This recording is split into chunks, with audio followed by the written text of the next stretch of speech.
the facility over on South Road, it is going to be totally handicap accessible. But what's really important is handicap accessible not only for children, but for all ages. And the design has parts of it that are interesting to be able to use by seniors, by handicapped accessible people of all ages, and by children. And there's been a very, really close working relationship between Mariah Mitchell and the Land Bank in terms of the design, also working together with the town relative to the access for automobiles and bicycles and the parking there.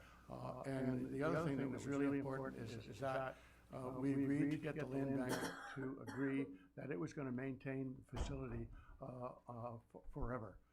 So in addition to the amount of money that they've put in with respect to the land itself and the fixing up of the land, they have in fact agreed to provide an additional somewhere between $250,000 to $300,000 to cover the costs that came out, a number of the extra items that were discussed in terms of making it fully handicapped accessible to all age groups. Great, thank you. Joe? Ken, there's a fairly significant allocation under community housing to the Affordable Housing Trust Fund, and a few other charities that were formerly under that category don't show up this year. Could you just talk about that a little bit? Yep, I will. When we took a look at the applications this year, Habitat for Humanity and Housing Nantucket have been generally awarded funds almost every year. The decision with respect to that this year was not because of the fact that they are not worthy organizations. The decision with respect to that was because you didn't have any land. Neither organization had any land upon which to be able to move forward with the money. So we felt it was totally inappropriate for us to dedicate money that was going to not be able to be used because there wasn't land to use it. So that was the message that hopefully was received back, but that is the reason why we made that decision.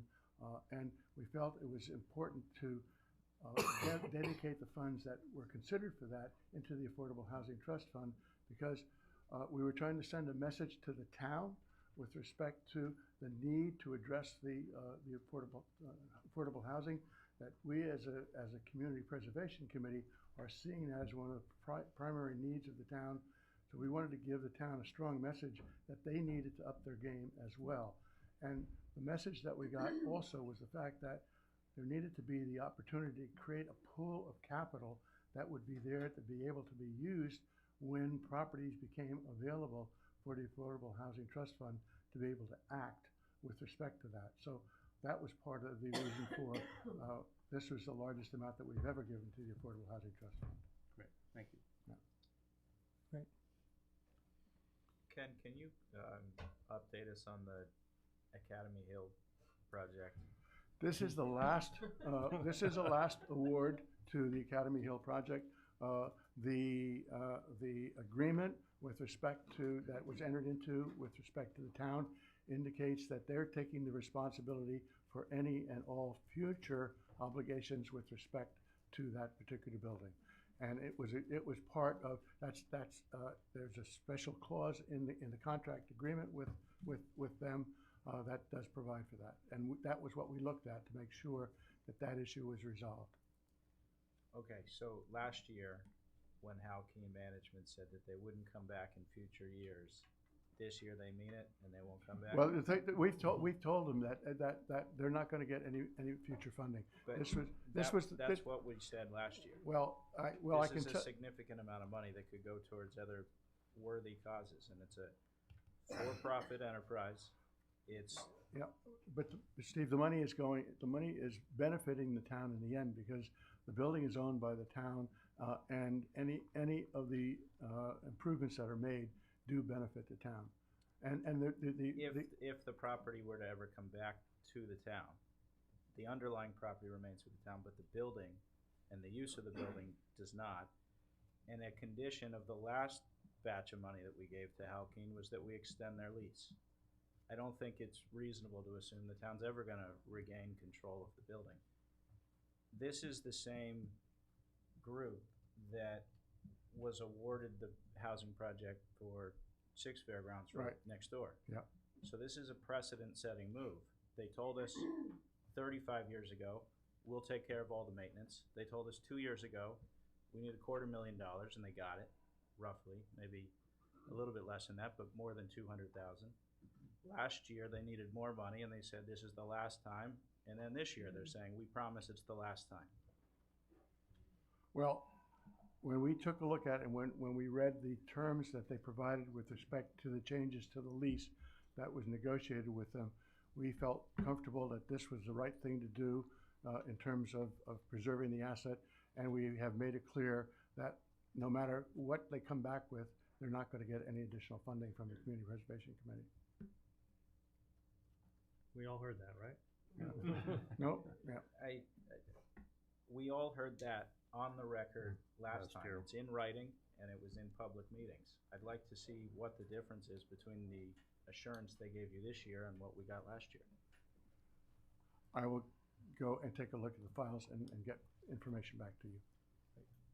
Thank you. Anything else? Anybody in the audience want to speak, John? Thank you. Mr. Chairman, I just wanted, while Ken is here, just to make sure that on the source of funding, there's a reference to fiscal 2018. The surcharge, I think that should be 2020. I think we had addressed this issue last year, so that can be easily corrected in the motion. Okay. So Yeah. I just wanted to point that. It's No, in no. my notes. It's Yeah. in my Okay. review, but Right. I believe the intent was that that's for the It is, 2020. yes. Correct. And that's same for the state matching fund in the next line. Right. Excellent. Yeah. Thank you, John. Anybody in the audience? Correct? Yes. Oh, certainly. Yep. So I'm not here for this, but I'm a fellow member of CPC, and I have to admit Could you state your name, please? sorry, Ian Golding, and I was unaware of this subtext, but the bottom line was that we were all impressed by how much money that they were saving on the windows in particular by negotiating, as it turned out, with off-island contractors. So I was impressed. I thought we were getting very good value for money. Thank you. Thank you, Ian. Anything else? Ken, thank you very much. Ian?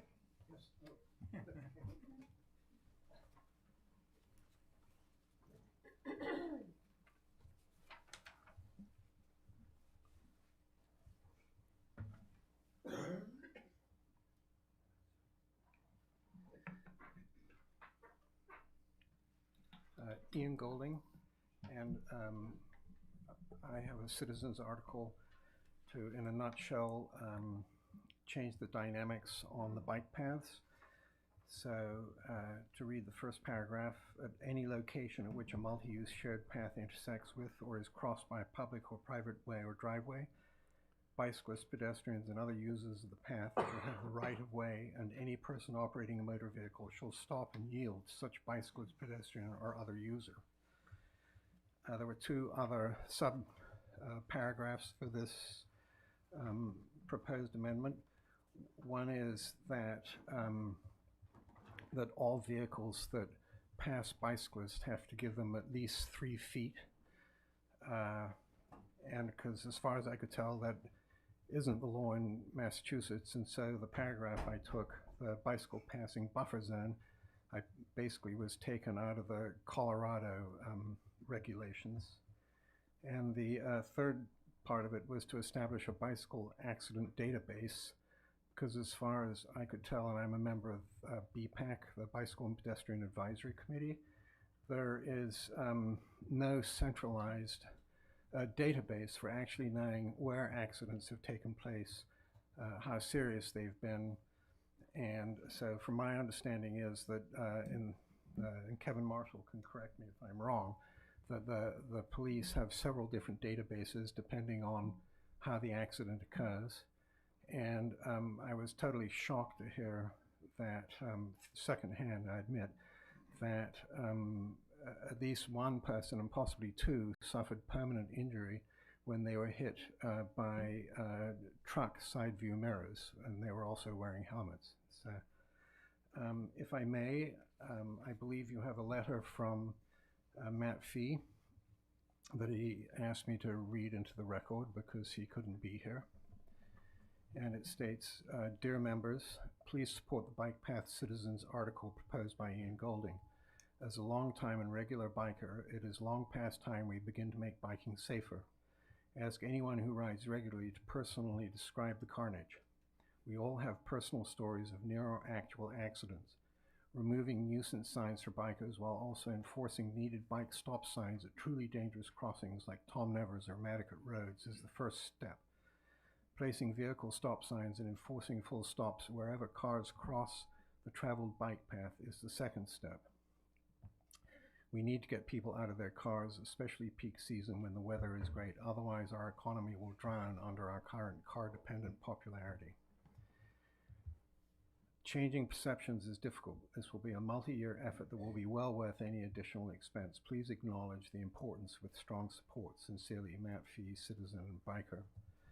Also, if I may, Rachel Hobart was intending to be here and is a strong supporter of this, but I don't think she's feeling very well anyway. She apologizes for not being here. So I hope I can answer some of your questions. So is the intent that stop signs for cars, particularly, I do a lot of biking, and Pulpus Road for me is the one that's really gives me the greatest angst. All of those private driveways and roads coming onto the bike path, is the proposal there would be a stop sign before you get to the bike path? Yes, and unfortunately I forgot to bring a couple of pictures I'd taken in Colorado, and I share your angst about the Pulpus Road. And so it's an irony that I have to bike in Colorado to feel safe, but in Colorado, on all their bike paths, they have stop signs on either side of the bike path, which I'm not necessarily suggesting for cars. And then on the bike path, they have a rhomboid yellow caution sign to, warn bikers that there is a driveway there. So, when Stuart Finkelstein was killed on Barnard Valley Road, this was before Rob McNeil and the DPW had started cutting back the brush there. I have to feel that if there'd been a stop sign on that dirt road, then the accident might not have taken place. And I guess that was the catalyst for me after years of wondering every time I set out, and I try to bike 100 miles a week, whether this was going to be the day that I was going to be hit by somebody. So there's really no way to enforce this. It's really a safety issue more than anything else. Yes, I would say so, yeah. And what will be the proportion of additional signs will have to be installed approximately? I don't know yet. So earlier last fall, I did a survey of the Pulpus Road. There are 74 intersections on the Pulpus Road. And then I know that Libby, the town manager, asked Rob McNeil to come up with an assessment.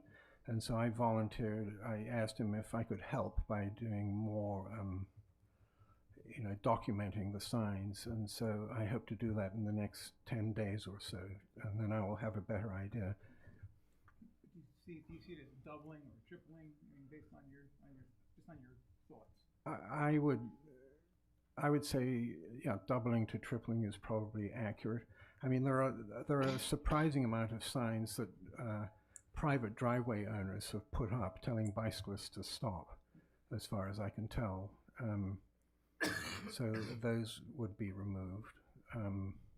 I don't know to what extent signs that right now tell bicyclists to stop could be just reversed, so you wouldn't have to buy any additional signs. I don't know if they should be smaller, in fact, rather than that standard size. So, and I apologize for not being so well prepared to be able to answer that. Thank you.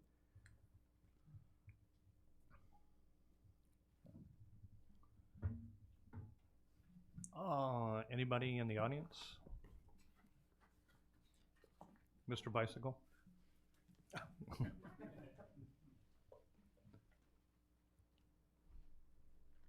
Hello, good evening. Harvey Young. Yeah, Mr. Bicycle. I'm in the bicycle business. I'm also a member of the BPAC, which is the Bicycle Pedestrian Advisory Committee, and we advise the Transportation Department of the Planning Board. I think this is a good idea. I hope you guys will support it. We've often talked in BPAC about how to get stop signs for cars that are crossing the bike path, and it often comes to, well, that's the law.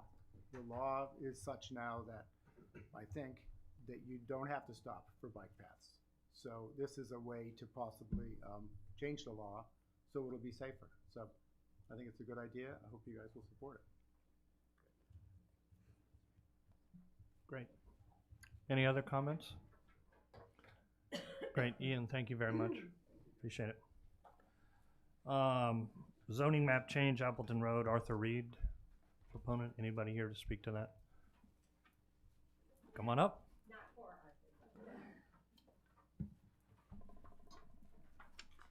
Arthur. Arthur isn't here. I didn't see him, and he doesn't have a representative, I assume. So. Hi, my name is Julie Wood, and I live at 47B Appleton Road. My husband Sonny is here. My neighbor Susie Kraft is at 47A Appleton Road. We just learned about this warrant. We were never, we were never consulted, nor do we give any consent for this warrant. We're concerned about a zone change to VN. We're concerned about what that allows in terms of employee housing or dorms. We are not, we're concerned about higher density on the very end of the dirt part of Appleton Road. So we would like our property to be taken off of this warrant, and we are hoping that the FinCom will give a negative recommendation. So the rezoning is on your property? He included, well, Arthur Reed put forth the warrant that includes, I think, 43 Appleton Road and 47 A, B, and C Appleton Road. And so I'm 47B, Susie Kraft is 47A. We were never consulted about this. And do you know who he put it forth on behalf of? Rick Kalman.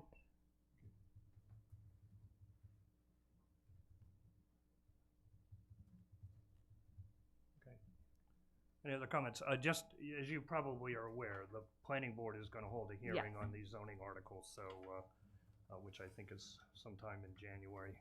Yep. It's probably scheduled, so make sure you show up there. And after the planning board has their hearings, it usually filters back to us for us to make a final, give our opinion one way or the other. Great. Thank you very much. Thank you. Any other comments on that rezoning article? Zoning map change, Lovers Lane, Sam Lynn Paris.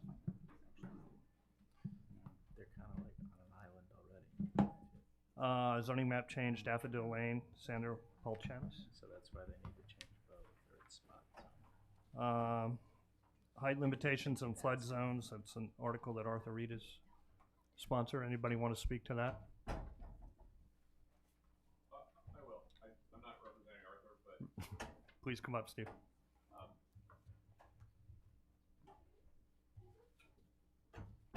Stephen Cohen, as you know, I'm a local attorney, and the issue has come up with the original article that adopted the bylaw that Arthur is trying to change. I believe that Arthur drafted it the first time, and it was mistakenly put in a section that requires a special permit for this provision, and so the idea is essentially to just shift it out of that paragraph and have it be freestanding so that it doesn't require a special permit.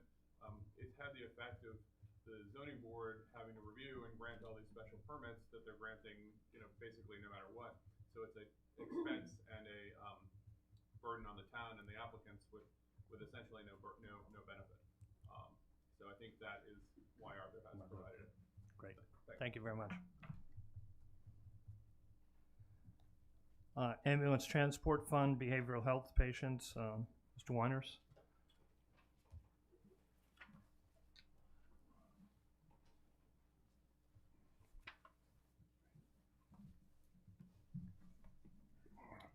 So I'm Walter Wieners. Sorry for mispronouncing your name. Oh no, happens all day. So, so I'm presenting this as a citizens article, but I'm also co-chair of the Behavioral Health Task Force for the island, and it was there that first learned that our whole community had the problem of not having no sustained funding or capability of transferring emergent crisis mental health patients off island to the residential facilities they need to go to be stabilized over a long period of time. And so for 15 months, we've worked with all the town officials, collected data, and tried to evaluate all the different options. And we learned through that process that this is not really the responsibility for legal reasons for fire, police, sheriff, MedLife. There was no commercial ambulance companies that were willing to come to the island. And particularly since most of these people are underinsured. So one step forward, Kevin Marshall was instrumental in bringing Cape Cod Ambulance to the table. They entered into a contract with the hospital. Our expectation, it's been working since April. Approximately 2 patients per month when there's funding available and the hospital's dedicated fund need this transport. And the average cost is between $4,500 and $5,000, and that's why the article asked for $110,000. So we sought some interim funding. Word spread about the work the task force was doing. We received $10,000 from the Harrison Ford Egan Foundation, which went into our charitable fund at the Community Foundation, gifted to the hospital, restricted for this sole purpose of a behavioral health patient. We also worked with Senator Markey. He led us to Senator Career and Representative Dillon, and they put $25,000 in the current budget as a line item, also for Nantucket only and for medical transport of patients. But this is not a sustainable funding source, and that's why we've come, or I should say, I have come to you for a remedy for sustainable funding. So, in thinking about where these funds would come from, we know that in the neighborhood of $450,000 is already allocated for social services through the Contract Review Committee. And we're thinking one way to meet this need without a new spend would be to allocate the first $110,000 of that $450,000 to this purpose as a priority. Even though there are many other good causes, we're talking, life crisis situation for 26 people. So, in addition, I think Town Council, I understood, suggested this could also be amended to the operating budget. Well, my only suggestion was if this was going to be a recurring expense every year, Right. at some point, you probably would consider putting it into the operating budget. I don't know if this is the right year or not, but at some point you probably would want to consider that. Great, thank you. Questions? Just to make sure that these patients do not have health insurance, or transport of patients with mental health issues is not it's just not an insurable expense, or? Often not insured, or it doesn't cover transport, and or the only ambulance company who would come here to provide the service would only do so on a cash basis. So is that the bigger problem? Right, Well, there's no free market solution. correct, bottom line. And that's been documented and actually spoken about by, you know, the department heads and different departments that I mentioned before. So you didn't mention the hospital, I don't think, as being a funding source. Do they not, are they not in this chain somewhere along the line, or do they not see it as their part of their responsibility to the community? Correct. I can speak to that. I'm Greg Bird, the Chief Operating Officer, Chief Nursing Officer of the hospital.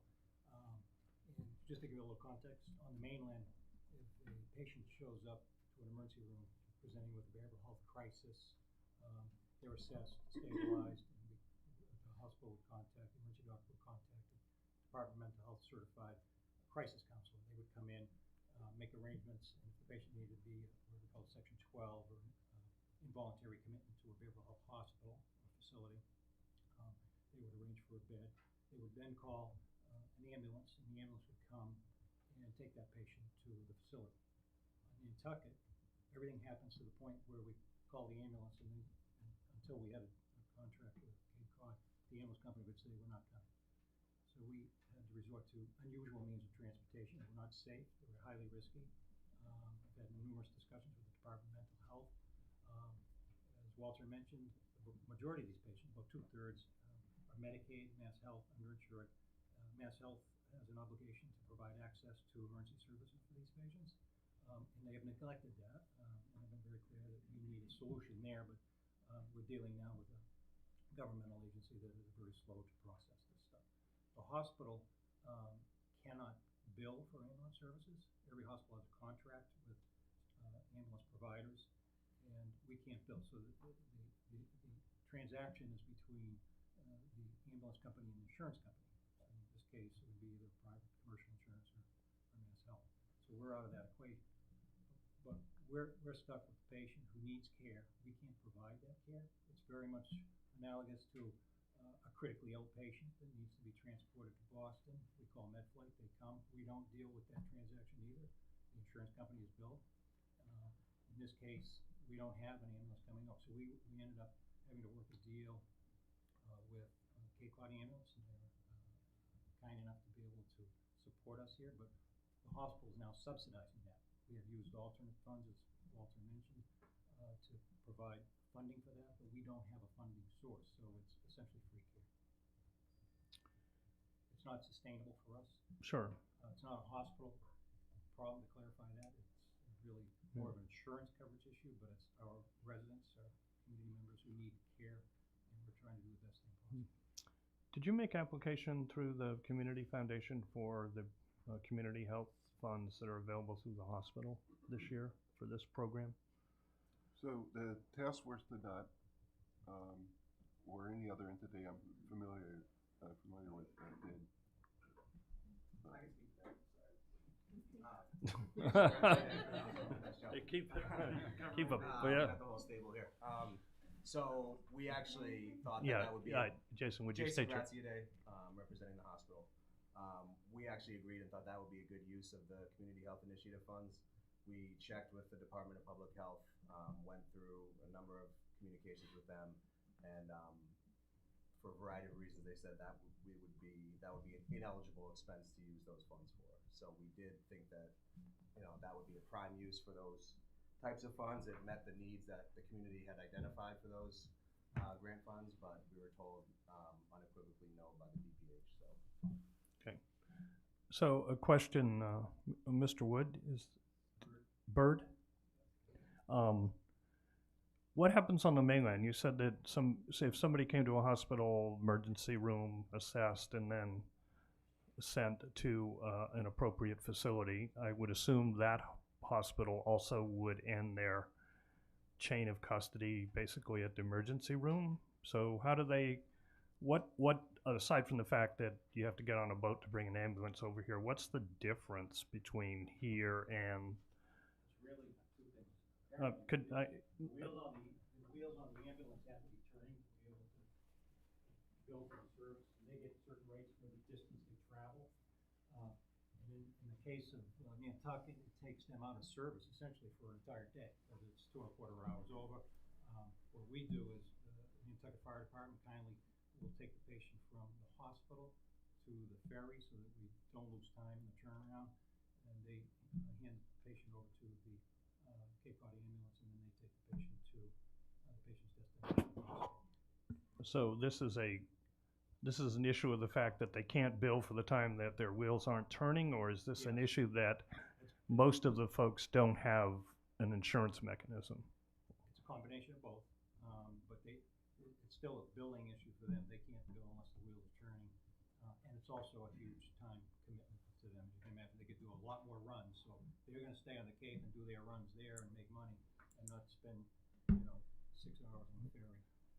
Does Partners have a sort of an umbrella agreement with ambulance companies? I mean, you're obviously a very large organization and have significant purchase power. It's a great question.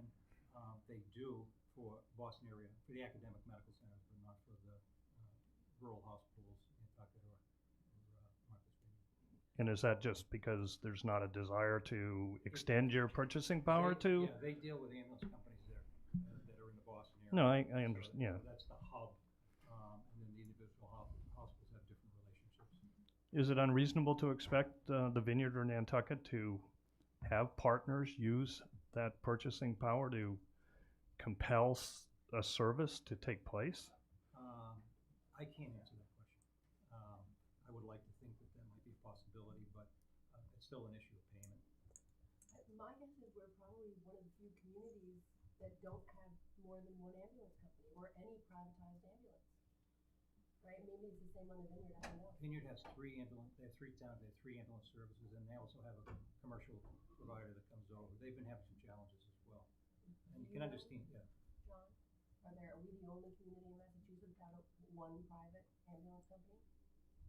Are you asking me? Yeah. Oh, John. I'm not. John knows a lot, but may not. I'm not able to answer that question. I'm sorry. What's the long-term plan in terms of, so this is 1 year, to David's point earlier, how will this continue to be funded? Well, I think town council put his That's well. hands right on it. The sustainable means long-term. And even if it were $110,000 and 26 people were transferred to the care they need versus becoming one of our statistics, and a life were saved, that's progress. But it really needs to be sustainable for as long as this crisis continues.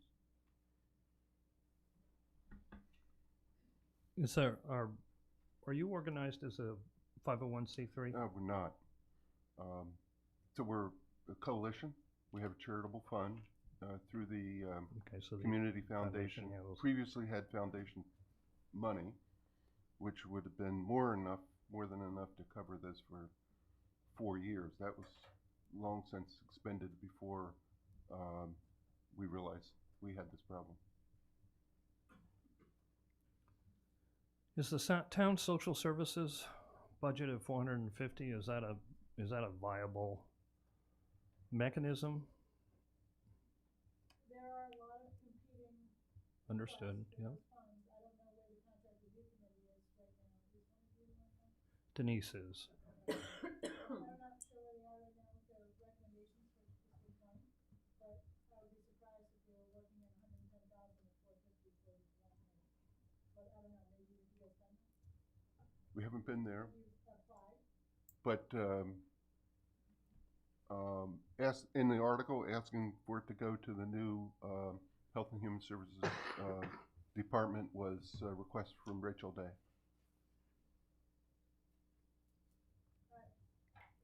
Or a willingness to. I don't know what that exactly means, but if we're talking about an ongoing operating expense in the town budget, then we're going to have to cut town services by that amount.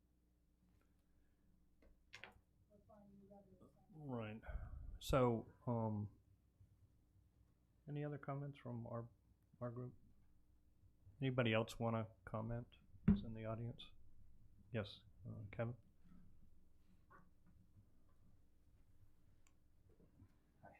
my name is Kevin Marshall. I'm speaking as a citizen today. One of the things that I would like to have you keep in mind is that if we aren't able to transport these people that are in desperate need of special services that we're not capable of providing them, we're still going to be paying as a town in the long run, whether that be police responses, fire department responses, or any other organization responses. So $100,000 in the long run may not be as bad as we think if we think long term and if we think of the bigger picture here. These people are in need of critical care, which we're not able to provide here. And so if we altered the mindset and we thought it was a diabetic or we thought it was somebody suffering from cancer or something, we would be able to find the funds. But for whatever reason, mental health is just a stigma, and we haven't been able to do that. And we've been fortunate enough where in the last 6 months, we've been able to keep the data, find $25,000, have a benefactor donate the $10,000, but again, that's not sustainable. And a person who's in crisis shouldn't have to worry about whether he goes to the hospital and can be able to get transported off island based upon funds. Okay. Peter? Lieutenant, can I ask a question? How many health visits does the police department generate per year? I just want to be very clear, I'm here as a citizen, not as a sergeant. Okay, can I ask you that question? Yes. Last year we responded to 70 calls for service related to crisis. So we have 70 calls, that generates 26 transfers off island. And has anyone looked at the gentleman from the hospital who's gone? Over here. Over there, I'm sorry. You're not gone, you're out of my view. What about the service? Have you looked at the aspect of availing those services at the hospitals so that we could organically sustain ourselves here with providing those services? It would be insurmountable. We would have to apply for Department of Mental Health certification. So we probably We'd have to should. have a whole section of the hospital, have to have a 24/7 psychiatry coverage. You can't do it. Well, it's not a question you can't do it. Yeah, We may not want to do it. No, it's not. We wouldn't be able to have we couldn't find the resources financially or from a medical standpoint to do that. It would require capital investment in a location. Once again, I think it should be looked at. It's maybe the lesser of the expenses, and I don't want to look at this issue as an expense issue. I look at if we have a need, we have a growing population, and if we're not addressing the Section 12, again, people. We don't have. If there's that many incidents that you know about. To be sustainable, excuse me, sorry to interrupt. We would probably need about 30 patients a day to be sustainable. That's what it takes to run a behavioral health. So that gets down to the dollars and cents. Well, this is what we're talking about, dollars and cents. Understand. And while we were attempting to have a contract, we did go through 3 different agencies, off-island ambulance agencies, and this was the only one that even remotely sounded interested in doing that. So the maximum amount of money that we were to spend on a patient is $4,500. That's the maximum. It could go as low as $2,200, but they're billing us per region for the simple fact is that it's not reimbursable. Great, thank you. Is there a fundamental reason why the fire department doesn't provide this service? I mean, they are our ambulance provider. We certainly subsidize them, so as taxpayers. I have something to say about that. We've talked about this extensively. First of all, I think it has increased recently, so it hasn't been, there has been some provision by the fire department in the past. Yeah. But it's 2 to 3 people for probably a day, and then those positions have to be backfilled. So it's quite an expense.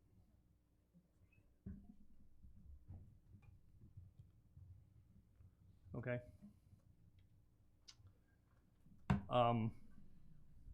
Anything else? Yes, Tom. If I could just make a suggestion, I don't know if it's viable or not, but there are 2 groups that we deal with, Angel Flight and Patient Air Rescue Services. I don't know if they're capable of handling that or not, but we can just get a contact information. So I know that MedFlight has declined any transport for the type of patient that they're transporting. They don't want to put them in a helicopter, even if it's for 35 or 45 minutes. And that the only option that we have at this point is the 2.5-hour boat. Right. In a professional vehicle.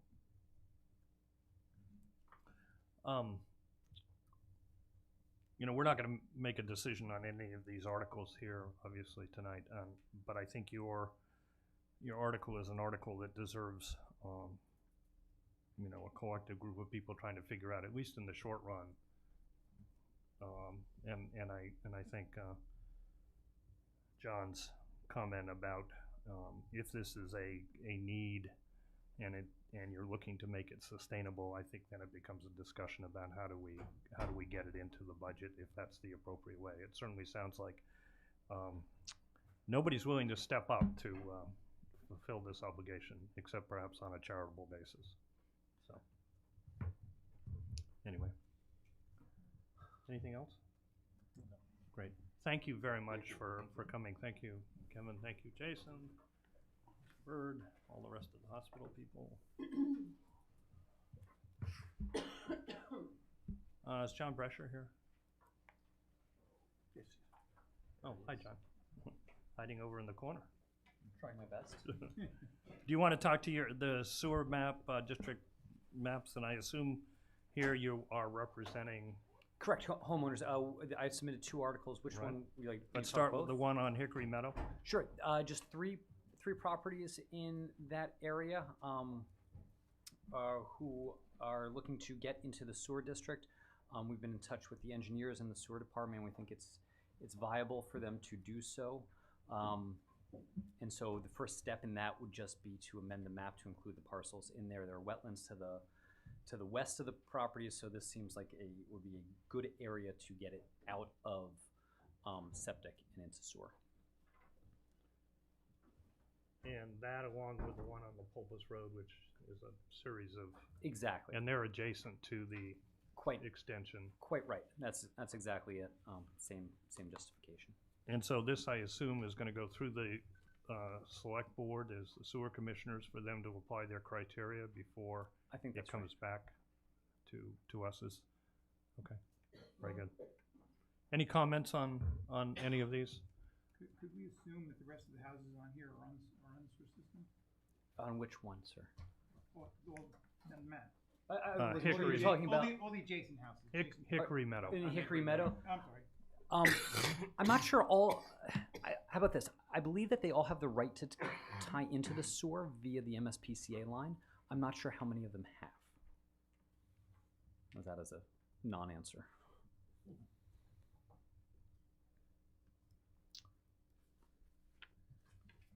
Once the selectman or whoever runs the criteria and does the scoring, it'll come back around to us. Great. Thanks very much. Thank you very much. Mr. Cole, Committee for Sensible Cannabis Policy. Yes. Good afternoon, sir. How you doing? Good. I'm here to try to convince the town that we need to do a better job in having a policy. It's obvious it's only going to be 2 years that the state has legalized it in 2 days. In that 2 years, we've had 2 town meetings, special town meetings, making rules. The first town meeting made rules without knowing the laws. It's a very complicated issue. I don't know how many members of the FinCom Commission has read the rules for the state. Has any of you gone through the whole rules for the state of Massachusetts? It's not that complicated. The state drew up laws using all the other states. As a matter of fact, the commissioner of the CCC came to Nantucket and talked about what we can do. Some people from the planning board, a couple of selectmen were at that meeting. The next town meeting, special town meeting, the laws were even more strict than the state of Massachusetts would like. The state of Massachusetts would like it to be a small business oriented with retail shops, not the way that the town is heading with just 2 commercial recreational licenses with nobody supplying them. One of the reasons I'm here and my self-interest is there's 200 people like me that would like to, and right now if we just had to follow the state rules, we'd be able to grow in our backyards for a small tier license. There's different tiers from 1 to 10. There's craftsmen. None of this stuff has been discussed. So what I'm trying to get is a committee to have a coalition of everybody, the town, law enforcement, the financial, and make rules for the future, not just answering questions. We're still making rules. At the end of this meeting, one of you are going to be picked to be on this review committee. That was never talked about until a couple weeks ago. The way I look at that, whoever one you get picked, I'd be scared of the liability the town is putting you into. I believe they're splitting the liability out because if you read about all these things, the host agreements and that, the state hasn't caught up to the towns and what they're doing. So what I'm here is to try to get you to recommend that we make a committee based on, we can have law enforcement, the industry, substance abuse officials, because this is just another substance, like alcohol. And as long as we think it's something different than that, we're going to be looked at hypocrites by our kids, and we're not going to have a real policy.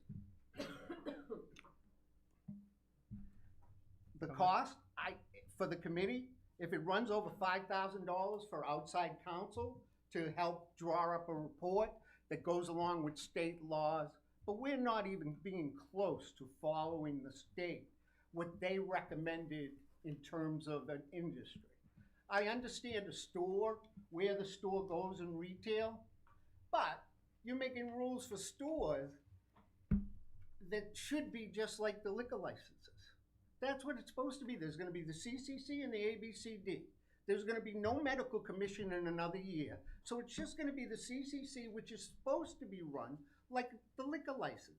I don't see that happening. Any question?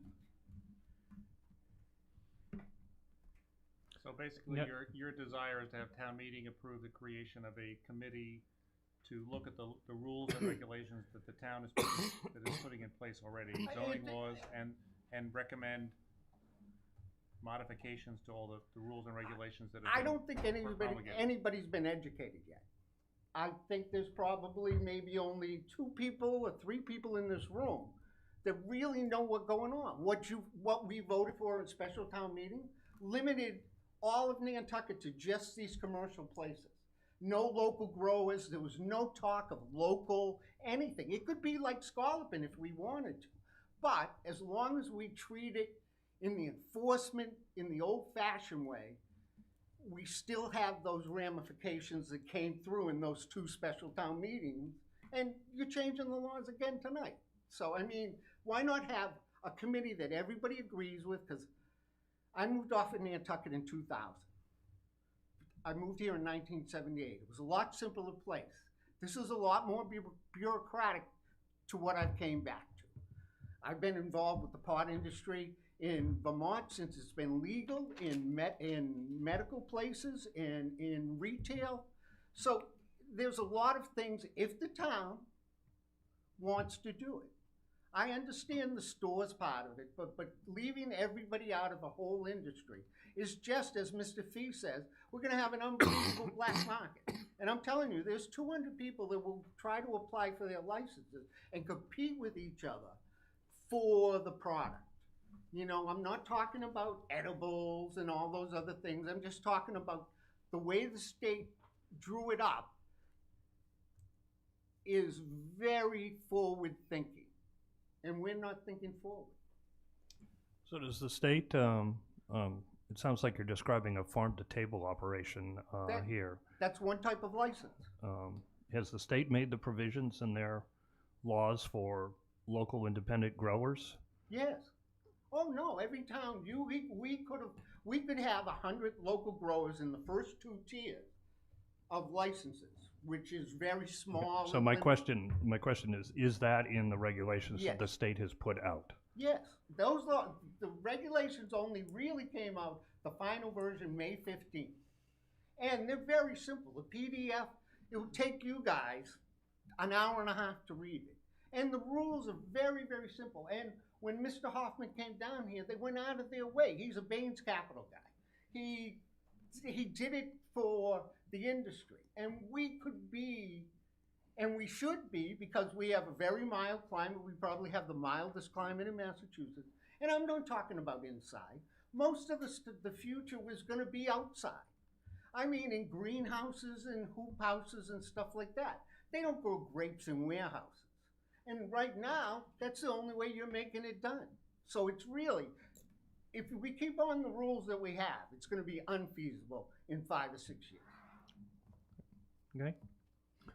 Any audience comments? Great. No opposition. Thank you, Mr. Cole. Stop signs on Bartlett, Surfside Road, Campbell Sutton. I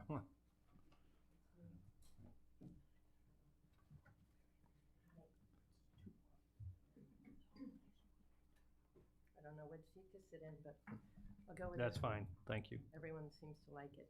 So I'll try to. Okay, so I think my proposal please, is sort of. just, Campbell Andrew. Sutton, Appleton Road. Thank you. So I think my proposal is pretty straightforward. I didn't include any funding, though I have developed some, broad idea of what it could cost. So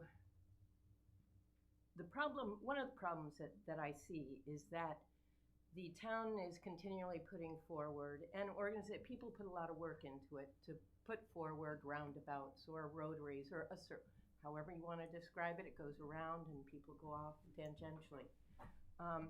And they get a lot of no's from the town people. And then I hear individuals in the select board and the transportation department talking about getting funding from federal and state entities so that they don't have to come to the town meeting to get approval by citizens for what's going to happen in the town and to the roads. So I was just trying to start with simple and looking for yes. Like, let's try and move away from trying to, make somebody eat spinach when they don't want to eat the spinach. Let's see. Sometimes I think if you can start with a simpler process and people agree with it, you can then move to other things. I think that's a lot of what happened at Hooper Farm there. So living on Appleton Road, I use Bartlett Road and Surfside Road multiple times a day. So I am very familiar with the near misses, the number of bikes that don't stop. I think that intersection and those two bike paths are probably the busiest year-round bike paths on the island. We have zero lighting regulations or reflective garments for bicycles. People don't stop at the little stop signs before crossing in that area.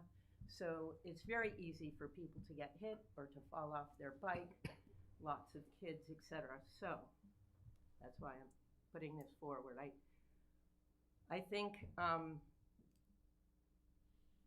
the stop signs, this would be 2 stop signs, they would be installed on Surfside Road. Now, I went to the Manual of Uniform Traffic Control Devices for Streets and Highways that was composed and edited by the Acton Engineering Department. And so I sort of went through that, and I guess what I'd like to do is just sort of go through that. Does that make sense? I don't Or think. are you already aware of those? We're not. What I was going to tell you is a repeat that, we will be revisiting all of these articles. You will get informed when we're going to take them up, and that may be a more appropriate time to get into the detail Okay. of. Great, then maybe you could tell me, because I wasn't sure what I should bring for presenting. So I think you've done a at fine at job. another I guess meeting, the do I need- question, have you had a conversation with, the town and our traffic planner and? I have, as a matter of fact, I have been working on this privately for about 4.5 years. I've gone in front of I'm going to get the name wrong, but the Nantucket Economic Development and Planning Commission. Board. That Yep. was about 3 years ago. I specifically met with Mike Burns a couple of times. I have been told on numerous occasions that we're just getting a rotary and I should get over it. And recently that approval isn't going to be needed because this rotary can go in, I may be using the wrong thing, circle, will be going in anyway. And that it's going to cost about the same to put in 2 stop signs as to put in the rotary. Of course, you can see where I would think, excuse me? But nonetheless, I was also told that if I wanted to actually have a difference that I should join a committee. So, there. I'm on a committee, but it doesn't deal with this. Thank you. Well, thank you for your service on the committee. Oh, anyway, so I just, I wasn't sure whether I should be sending in, like, my written thing with response to No, I think, this, again, you know, we will notify, and this is for general audience consumption, we'll notify people ahead of when we're going to take up these articles, which will be in the winter months, and invite you to come in, and we would then engage probably in a little bit more detailed discussion as we formulate our. So should I have more detail? That's what. No, I think I think you have a good grasp on the subject. You know, I think we will probably ask about the discussions that you've had with the town. I mean, this is, you know, it's something that obviously would. Well, and to that point, I feel and felt putting it forward, I didn't even know if it was the right way, but here's what I do know. That intersection has been a growing problem for the 12 years that I have lived on that road, and nothing has been done. 12 years and nothing. So if the town isn't doing something, I feel like we should at least get the discussion started. And like I said, start with baby steps. I know they talked about, you know, doing a mock rotary here at the fairgrounds, again, to try and give people an experiential thing. But anyway. Great. Any questions by anybody? Any audience comment? Great. Thank you very much. Thank you. Yeah, Mr. Glidden, I know, is off island. Is anybody here to speak on behalf of the Stretch Energy Code? Is anybody here to speak on the appropriation for a municipal energy study, also sponsored by Mr. Glidden? Is anybody here to speak on behalf of the $30 million of affordable housing, an appropriation that Mr. Glidden is sponsoring? Mr. Atherton.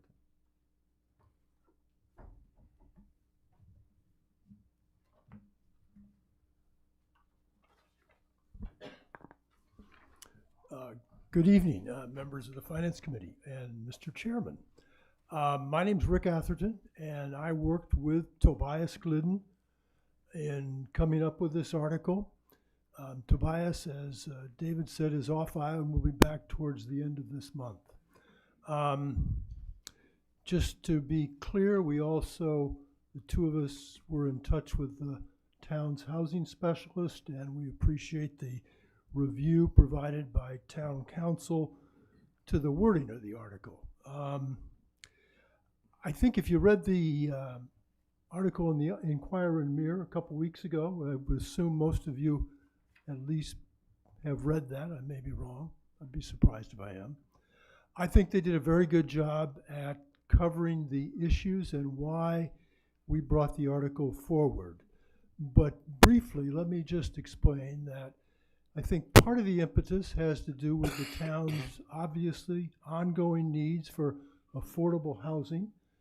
It also has to do with the impact on our neighborhoods of 40B projects. It has to do with the state 40B law and the so-called shy list and how Nantucket could reach safe harbor and become responsible for its own housing projects and development and solutions. We've brought forward through town meeting the housing bank up to the state legislature. Who knows when or if that's ever going to pass. And I look at the result of the, let's put it another way, the response of the Nantucket community to the Surfside Crossing proposal on South Shore Road. And I don't think I've ever seen anything quite so clear in my own mind where our citizens have said, no, thank you. We would like to maintain our Nantucket zoning laws to develop our island the way we would like to do it. And we don't want developers usurping that authority. So safe harbor under the 40B requirements is really, really important to us. We now have several projects on board that if they reach fruition and get approved as safe as 40B eligible SHI units, the town, through the whole process of all those projects, will get very close to its 10%. And if they're approved promptly enough, they could assist in getting to safe harbor. But there's no assurance that those projects won't continue in the court system for a long time. So I think Tobias and I look at this article as a practical, reasonable solution where the town can utilize its resources to step forward, be prepared to purchase single-family dwellings that I think we look at as to be available for rental. They would become SHI eligible units. And the $30 million came about as a number sufficient enough to buy units to cover at least a 1-year safe harbor. If that became necessary to do it again, I think the town of Nantucket frankly has the wherewithal to step forward and do with it. I'd encourage you all to think about a 40B, the impact of what's happening on South Shore Road. It can happen in any neighborhood. The Affordable Housing Trust came forward to the select board and has a $3 million proposal, and as part of that said, here are 4 or 5 parcels of land waiting that could easily be picked up by developers and developed under the 40B guidelines. So things can start to happen more quickly, and there are other parcels around the town. They don't all have to be as sizable as the one on South Shore Road to be developed. I think the density issue is one we all should be respectful of and support each of our neighborhoods. This is a way to do it. It's perhaps not the only way. But I think Tobias and I felt that without some jump, some impetus to town meeting and to the community, it would unlikely to be resolved. I don't think if we brought this forward in some other sort of regular fashion through the committee process, it would get as far as it's going to get by bringing it to town meeting. That's what our citizen petition articles can do for us. I think tonight the 2 folks up here from Appleton Road talked about another example. So here are 2 folks who came forward, and part of their concern was what's going to happen down at the end of that road.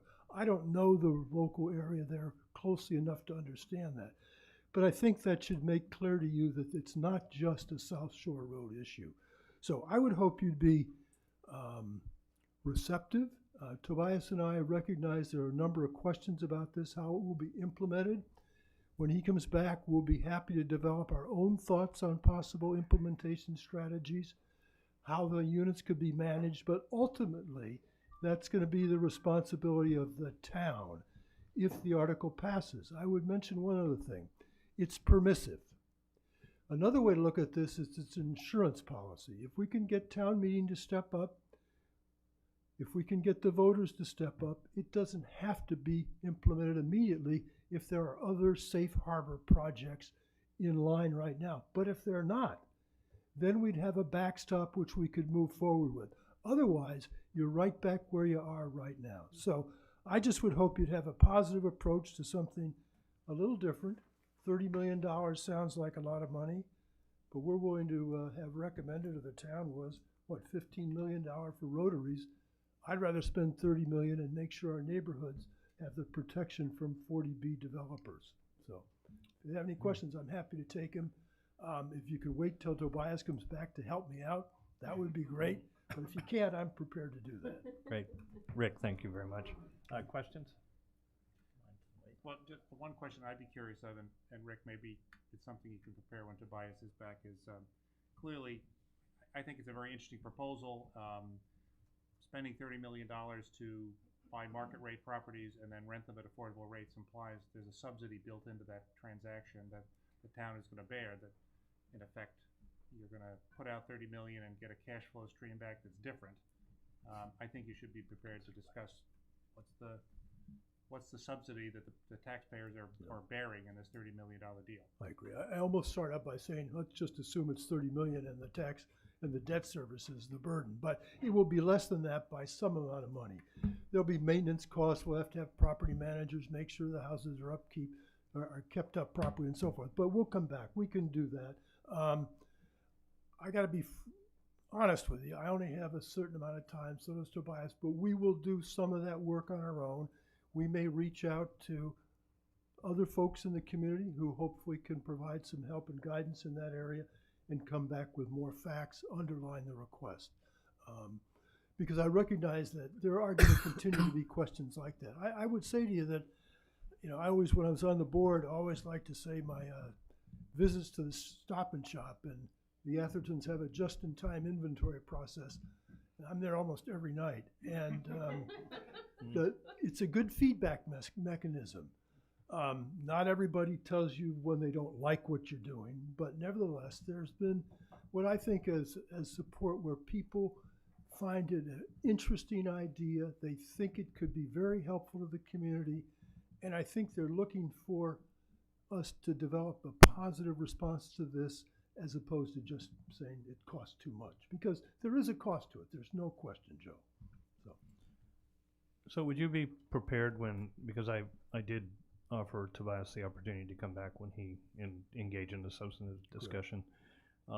When you guys come back, would you be prepared basically to address post-2020 when we have a new census and maybe our needs go up, maybe they go down? I've heard both answers to that. But are we fundamentally getting the town into the housing business it seems like your proposal and the way you would see it implemented is the town will become we'll establish a housing authority that's fairly robust, and we're going to continue to be providing housing for not just our employees but for the community.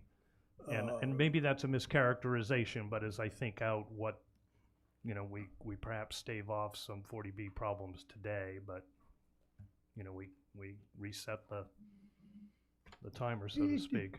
David, it could be. I look at it a little differently. The town, the big town, not just the town run by the selectman and the town manager, but the big community already is involved in managing units. The town, Sachem's Path is a town development.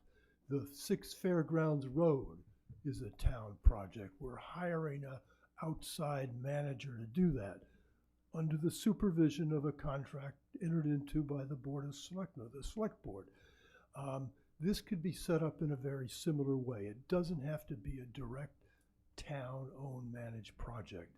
I don't think anybody feels the town has the interest or necessarily the enthusiasm to be in the management business of real estate. So I think we have the wherewithal and hopefully the creativity amongst our people to find a solution to that, so it's not directly town-owned and managed, David.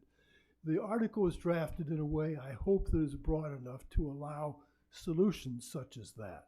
It mentions the Affordable Housing Trust, but it also talks about the possibility of other structures that could exist. And it could be amended on town meeting floor if it's not clear that could happen. Any comments? No. Anybody in the audience wish to speak to this? Rick, thanks very much. We'll be in touch about. Oh, I'm sorry, Brooke. I apologize. That's okay. I didn't really move that fast. I was hesitating.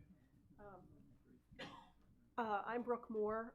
I'm a vice chair of the Affordable Housing Trust Fund, and I just want to applaud Tobias and Rick for making a bold suggestion to our community.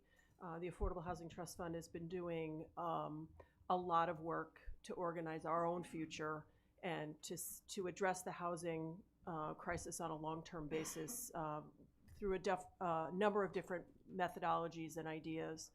But this 40B situation that we're in, I mean, as it stands right now, we could have another application for a private 40B development tomorrow.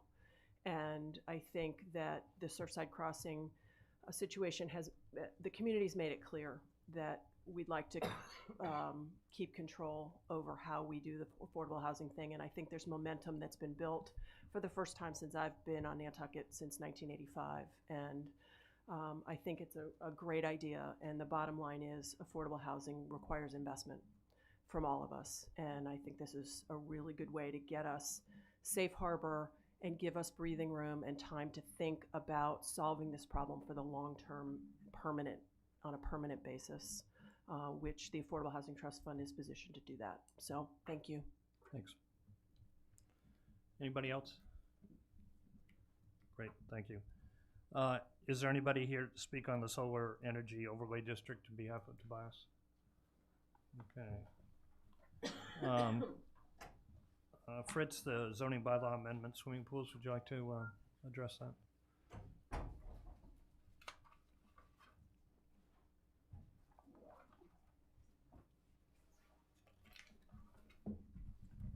Thank you. I'm Frederick McClure. I live at 97 Hummock Pond Road.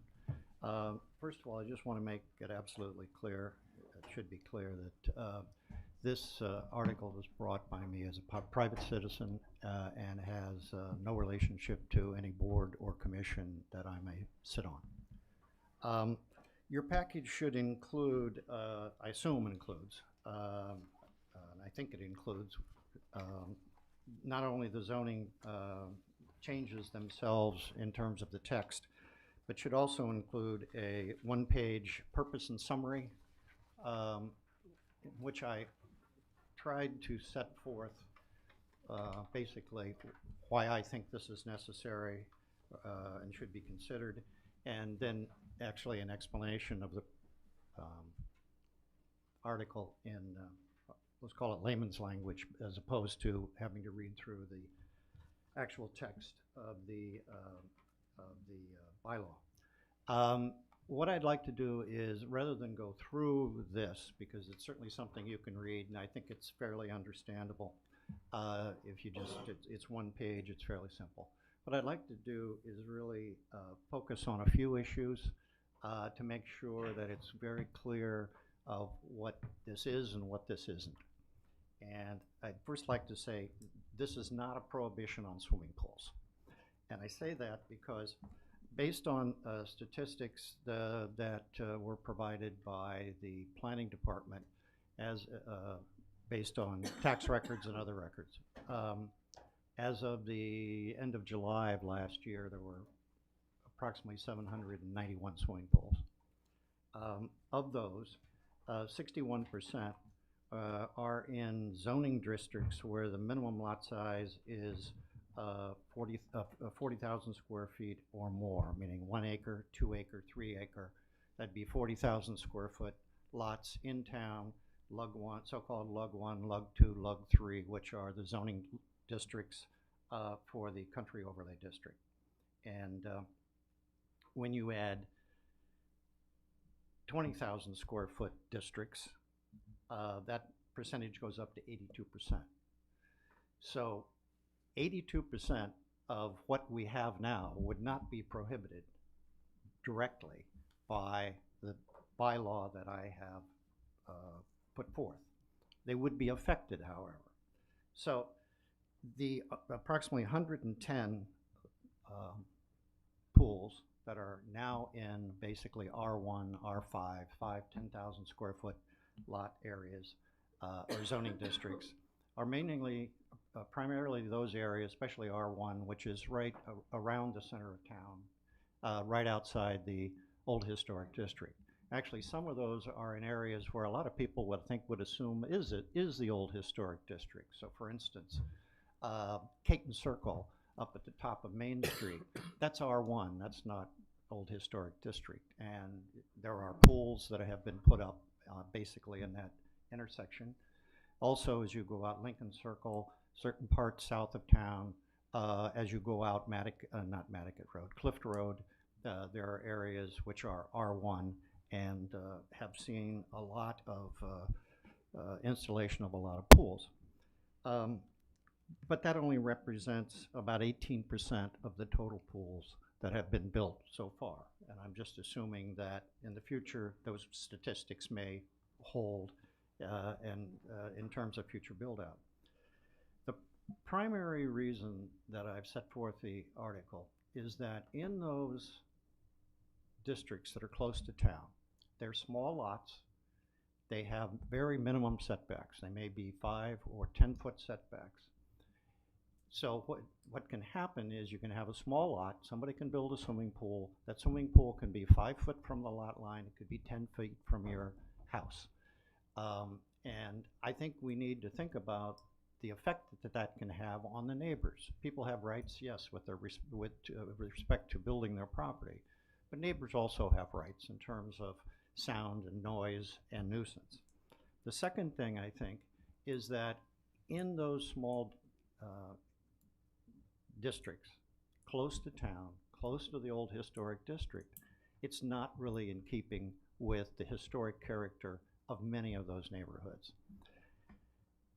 An informal survey just from walking around town and driving around town, I believe that most, or certainly a significant number, of those pools that have been built in the R1 area are basically speculative development homes. They're not a Nantucketer who decides they want to build a swimming pool. They're being built for the market, for rental, or for ownership on the assumption that the buyer will want that. It also raises the value of the property to the developer. And so that's the primary reason. When we get to the effect on the larger lots, the 1, 2, 3 acre lots outside of town, there is an effect. And the primary effect is that the swimming pool structure would now be included for purposes of determining lot coverage. So if you have a 30 by 40 swimming pool, that square footage would be included in calculating the coverage ratio. That could be an effect in some areas. If you take a 3 acre lot, I think somehow you could figure out how to build a swimming pool or a 2 acre lot, and how to build a swimming pool outside in larger lots where people are not as close together with appropriate setback, and it will not be a nuisance, and it wouldn't be outside of the character of, I think, that particular neighborhood. So that's really all I want to make sure that everybody understands, because I think there's been a lot of talk about what it does and doesn't do, but at this point, if you have any questions, I'd be happy to answer them. Great. Thanks, Fritz. Any questions? Is your plan grandfathered? Would you look at anybody who owns property now that's allowed to put a second dwelling on, but if they put the pool is counted as ground cover, it would prohibit them from doing it? I did not look specifically at that, and I would defer to the planning department or town council as to what effects that may have in terms of concepts such as zoning freezes or pre-existing non-conforming uses. But no, that was not something that, for me, it is whatever it is. Anything else? Audience? Steve? So, clear, Stephen Cohen, I'm a legal attorney, but I'm not representing a client on this. I'm only here for this part because microphone, sure.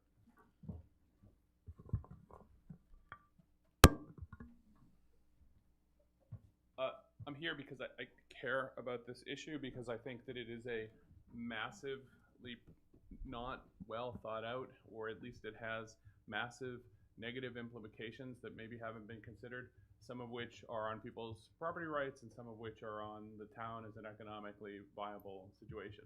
And what I mean by that is, you know, Mr. McClure said that he's not, again, trying to ban pools. Well, that's somewhat like saying, I'm not trying to ban restaurants, I just want to take away their liquor licenses and they'll be fine. Well, if you know anything about the restaurant industry, when you ban liquor, you're killing the restaurant. And to some extent, that's what's going on here. And so what I think it's important to know is, first I would reject the concept that most pools are for speculative uses, and B, that the town should, negatively care about that. And I'd also reject the idea that most pools, like mine, are for families. And people who buy pools because they want a house with buy a house because they want it for a pool, it's because they want their families using it. Being against pools is being against families using pools. Okay, the so-called nuisance is family enjoyment of their own backyard. You should also be against cocktail parties. You should be against barbecues. You should be against crying babies. These are the nuisances that we're talking about here. Families using their yard. That's what a pool is. Okay, I love my pool because my daughter and her friends hang out at it. It's a safe, good use of family space. But if we look at this just from the zoning point of view, okay, first of all, I don't know that there's any reason why we need to ban pools as a use within the old historic district or any other district, because if whether or not they're keeping with historic or not, I think it's questionably factually true. Actually, historically, pools started in the late part of the 19th century, and they were the providence of the rich. So all of these houses that were built in the 100 years ago, all of the pools are actually, the original pools were actually at all these old historic houses. So the idea that they don't fit in old historic houses actually doesn't look at where they started from. They didn't start in the suburbs. But regardless of that, if you drive around Nantucket, find a pool. You can't. You can't see, like, they're everywhere. There's 800 pools, but you can't see them. The HDC does an excellent, excellent job of hiding them.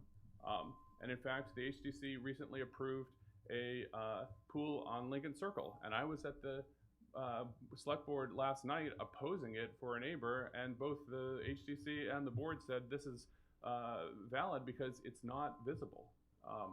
So there's one or two pools you can see, but for the most part, you'd have a hard time finding the 800 pools that are out there. So whether or not they're historically appropriate, we should be leaving to the HDC. But whether or not they're bothering people, so then, well, what about air conditioning units? What about everything else? If someone's in a small lot, they should expect to have small lot atmosphere. If you're in Codfish Park, get to know your neighbors. If you're in town, get to know your neighbors. If you're out somewhere, if you want rural, buy rural.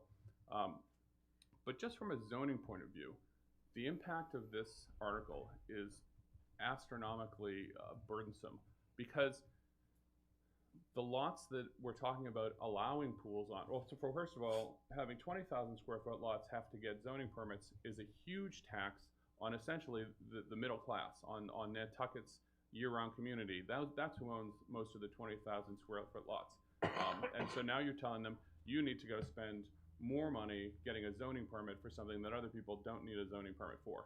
But if we go out to the rural areas of those 20, 30 of the 1, 2, and 3 acre zoning lots, those lots have either 2,800, 3,200, or 3,600 square feet of ground cover. And if you're telling people, if you want a 20 by 40 foot pool, and we're adding 5 foot perimeter to that for calculating the ground cover, a 20 by 40 pool counts as 1,500 square feet of ground cover. So you're talking about 40 to 60% of someone's ground cover committed to a pool. So you're telling someone, okay, you could have a 100,000 square foot lot with 3,600 square feet of ground cover, but you can only have a 2,000 square foot house if you want to have a pool. I mean, 97% of that lot is already required to be non-built on by zoning, and you would be essentially creating an at-grade use of maybe half of their zoning. What you're really telling them is you can't have a cottage, or you can't have a garage, or you can't have an accessory building if you have a pool, because it's going to eat up all your ground cover. My lot, I have a 55,000 square foot lot. I'm allowed 2,000 square feet of ground cover. I've got 1,600 with my house, and I've got 400 left over that I'd like to use, someday for a cottage or something like that. But I can't, because me and the 800 people that have pools, if this turned into ground cover, I would suddenly be non-conforming. So not only would I lose my available ground cover, I would now need to go to the zoning board as a pre-existing non-conforming lot for everything I wanted to do. The marketability of every house that's now going to become pre-existing non-conforming, it comes into question. And the marketability of any house that wants to have a pool, you're now saying you got to go to the zoning board for 3 months before you can confirm whether you want a pool. It's just a massive, massive imposition that I don't think has been well thought about the impacts that it's going to have. I would ask you to reject the concept of creating an at-grade object into a ground cover issue. I mean, and the impact on, if we did that, you're talking about people who rely on second dwellings to make their mortgage payment wouldn't be able to have those second dwellings anymore. The town would lose out on the revenue from all of those permits that it generates. It would lose out on the tax revenue that those generate. It would lose out on all the construction jobs for local families, not just for the pool, not the pool, but the, you know, all these second dwellings. You know, the impact of what this would do would just be massive. This article is not about whether or not we have pools in the core district. This article has significant economic and financial impacts, and I would ask you to take those seriously and not defer just to the planning board on this, but that the FinCom should reject it as being a significant negative financial impact on the town of Nantucket. So I'll leave it at that. Thanks, Steve. Yes.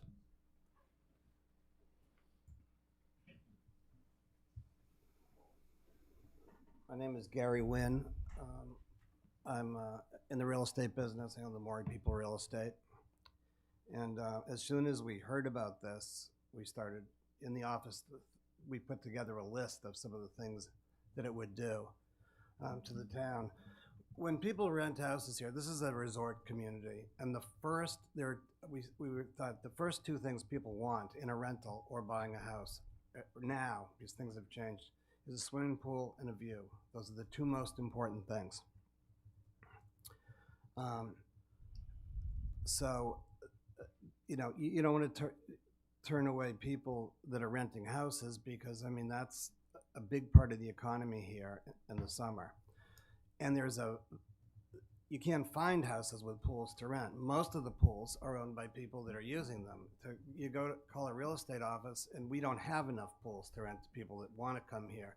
Now, at the same time, there's a lot of houses that are sitting empty that don't have pools. Besides that, in probably over the last five years, every major reconstruction of a house or any house that has been bought and been renovated, a pool has gone into. People will not buy big properties and renovate them if they can't put pools in. People are putting pools into old properties or getting permission for pools just so they can sell their old properties. It's the #1 thing people are looking for. I think there would be, you know, the total tax base of this island is like $25 billion. 10%, only 10% of the houses have pools right now, but those 10% are a lot of them are the more expensive houses. So it might be, it's not 10% of the tax base. It's probably, I'm really guessing, but maybe 30% of the would either have pools or would be unsellable without pools. Talk to some of the real estate people and see if you can sell an estate type property or in an estate type area now without a pool. You can't. And people use up most of their ground cover. So they're not going to be able to build pools. So, and besides that, if you take probably all the big properties that were built over the last 10 years, big properties, almost everybody uses up all their ground cover. So 100% of and they do have pools, 100% of those are now non-conforming, which is going to be a nightmare for the building department every single time someone comes in to pull a permit for anything. Thank you. Thank you. Yes. Oh, please. My name is Bill Hunter. I'm an attorney as well, but I'm not here on behalf of a client. I'm here on behalf of myself and my wife. And, you know, I'll present, and I don't have my FinCom thoughts collected. I'd probably be much more appropriate to be in front of this board. or the zoning board. But the fact of the matter is, my wife and I have just bought a lot in R2, which is directly affected by this article. I've lived here for 35 years. I've contributed to the community in many ways. We'd like to have a swimming pool. And I just don't understand why I've got to choose between a garage and a swimming pool, which is what it boils down to.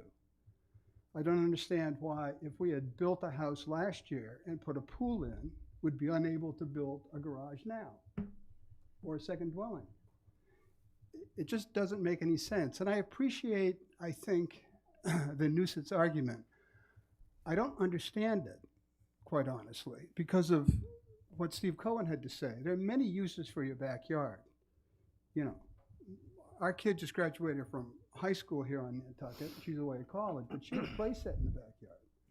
And I'm sure that we had neighbors who didn't like her laughing and enjoying it with her friends, but I don't recall a zoning article that would ban them in the backyard. The thing that's most troubling about the nuisance article is the 5-foot apron. Because it's not just the swimming pool. There's more to it than just the pool. There's the 5-foot perimeter that also is an added penalty against your available ground cover. Can I ask the proponent what the point of the 5-point apron is? Or shouldn't I? No, we're not really here to debate. Okay. I appreciate I understand that. your But- comments. But the fact of the matter is, there has to be more to it. This is, at its heart, this is a anti-development article.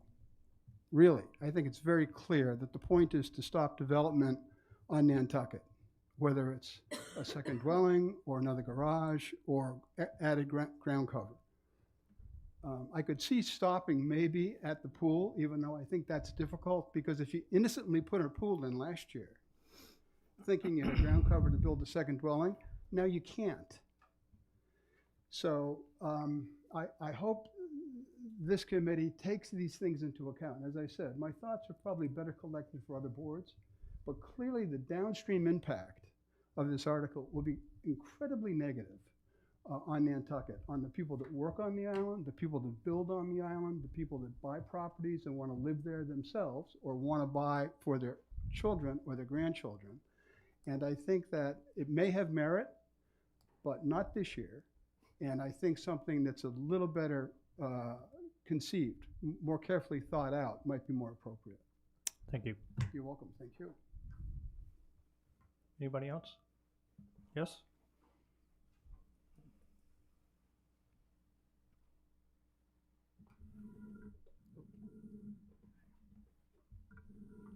Leslie Forbes. I just want to say something on behalf of neighbors of pools. We've heard a lot from people who are concerned about the property rights of pool owners or pool builders. But pool neighbors also have property rights. And I guess I just hang out with a different group because I hear about that a lot. And I just wanted to say tonight we've been hearing from pool owners or pool builders. There is another side to the story. For instance, Nantucket has a lot of upside down houses. You can see a pool from your upside down house. You may not see it from the road, but you're in it. There are also lots that are oddly shaped so that the setback can be insufficient, even though the lot is large enough. So you may need a larger setback. Noise and light does travel. It doesn't follow property lines. I don't know how to regulate that, and that is a huge burden on the part of enforcement officers on Nantucket to do. I mean, as far as I know, the lighting enforcement officer goes off duty at 5 o'clock. So then you have to call the police because there's a lot of light, or police have other things to do. So I just want to put a voice in for pool neighbors, that they have some rights too, and how you balance these two things is a point of discussion. Thank you. Yep. Hi, Elizabeth O'Rourke. I echo, I guess, some of your sentiment. I have a house at 53 Pleasant Street, and my neighbor has a swimming pool that's maybe 5 feet from the property line. And I thoroughly enjoy hearing the sound of children playing in that pool. I don't have one, but it makes my day to hear them. To me, there is not a more joyous sound that I hear. Maybe birds splashing and little bird bath that I have. And I find that children play early in the morning, then they go to the beach for the day, and maybe at 4 o'clock in the afternoon. And I'm grateful to have a pool as my neighbor. Great, thank you. Anybody else? Yes. Quick. Hello, my name is Amber Cantella. I recently moved back to Nantucket, but the first thing I did was register to vote so I could come to meetings and give my opinion. So my main issue is the bundling of these restrictions. They seem to be all fairly significant in affecting the zoning and all the other things and the trickle down of this. And my biggest fear is that at the floor of town meeting, that one part gets edited and then it seems like a big compromise, and to me it would be a consolation prize, because I personally am against all of the restrictions that are proposed. But together, particularly the ground cover, I think it just needs to be weighed in its own entity than being bundled together with the others. That's Great. all. Thank you. Unless there's anything substantially different. 30 seconds. We've got a few other things. I appreciate. And I'll make it quick. Yeah, and I don't mean to cut you no, off. No, thank you. Jesse Dutra. I'm a builder, pool builder, and I just wanted to give some examples of recent projects that I'm working on, and partially because there's a huge influx because of this article. Never have I done 5 applications at once, but this week I've had to for this particular article. One, which is my own house. And basically, all 5 of these properties are affected by this article. And all 5 are completely different zoning, going from R20 to Lug 3 to V, Village Residential, and so on. And the pool would either not be able to go in at all, or it would be put into a place because of the setbacks, and which setbacks have not been talked about much. We've heard a lot about ground cover. So my point is all 5 of these applications, my own, which my pool is going right next to a swamp, no one's there, and the other applications are going next to conservation land, no one's there, not affecting anybody. Only people it's affecting are the people that are living there and trying to have fun in their backyard. Also, I do a lot of pools for local people. This is not just a rich person thing. This is not just a summer person thing. This is for people that are local. And then my last example is there's a VR pool that I am currently trying to get a pool approved behind the house, but because of the 20-foot setback, now the pool has to go in the front yard on Nantucket Road. So it's a perfect example of setbacks doing exactly opposite of what they're supposed to be doing, and that pool would be nicely nestled back in behind kitty corner in the backyard against conservation land where no one would hear it or see it, but now it has to go in the front yard based on the current zoning, and that's the 20-foot setback that recently happened in the VR district. That's all I have to say. Thank you. Thank you. Fritz, anything else you want to say? No. Okay. Just one correction, and maybe it was just a misstatement, Steve, but you said something about old historic districts. Pools are prohibited now. Yeah. I think you said otherwise, but otherwise, when you were speaking. Isn't it, it's ROH. The ROH. Yeah. Prohibited, yes. I do want to say, I know I'm maybe a little passionate there. I think that Fritz's article is actually coming from a place of wanting to help the community in a way. I think that it is not necessarily drafted in a way that it has impacts that he's intending in the way we talked about it today. I don't think he actually is thinking what I'd like to do is, cause all these complaints that people are talking about. So, it's worth getting into, I do want to give him credit for trying to do something good. I just don't think this article is that. Thank you. Thank you. All set? I'm all set. Yeah. Thanks very much. Yep. Thank you. Judith, you're here, I know. Thank you, Mr. Chair, members of the committee. My name is Judith Wagner. I'm at 50 Quidnet Road. I'm a member of the planning board, but I'm here as a private citizen with a citizen proposal.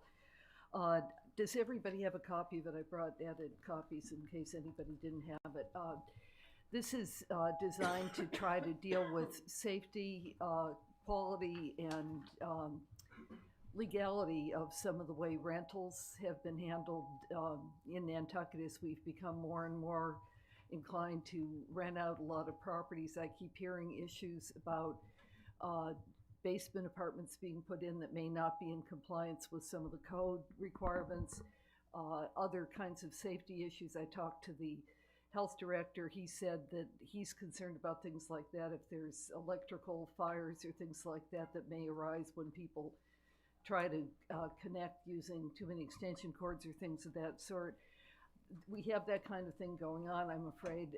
I also think that we take pride in safety for each other of the island and of the quality of accommodations here for people who both live here year-round and people who come and rent in the summer. So what I'm proposing here is simply a feasibility study. I had started and took some counsel with various people around the community in trying to develop this.